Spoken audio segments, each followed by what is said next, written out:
King Genseric by Ben Tucker. Genseric's origin.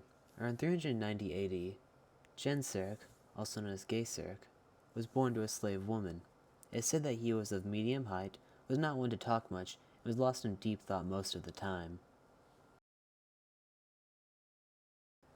Rise to power. In the 420s, turmoil began to break out within the Roman Empire, which assisted Genseric in becoming king. A Roman general and military governor named Boniface started seeking out the position of Roman emperor.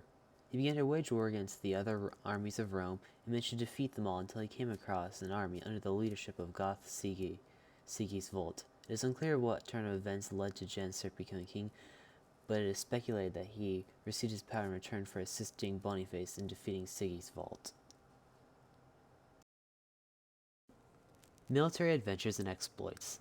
Throughout his adventures, Genseric was known to be exploitive and to violate most of the treaties he signed.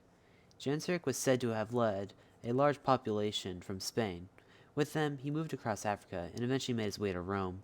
His first siege was of Hippo, which lasted 14 months. He was almost successful, but he wound up having to call off the siege before it was finished. Military exploits and adventure. Military adventures and exploits continued. Genseric eventually settled a treaty that granted him and the Vandals most of North Africa. However, they eventually violated this treaty and took control of Carthage. Genseric additionally expanded his authority into the western Mediterranean, and he also invaded and destroyed some of the city of Rome. By the time of his death, Genseric had proven to have created an undefeatable kingdom, and it continued to last for hundreds of years after his death.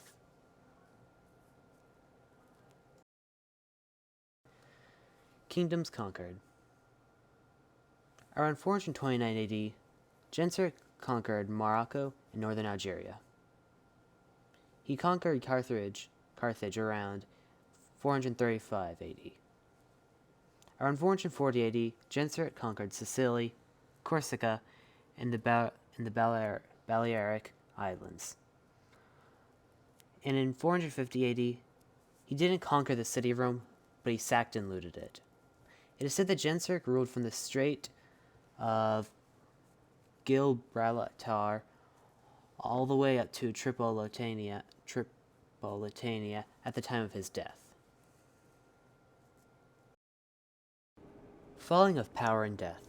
Despite repeated attempts to defeat him, none managed to defeat King Genseric. After his death in 477 AD, he was succeeded by his son, Huneric. However, it would still be several generations until Justinian conquered Genseric's Mediterranean kingdom.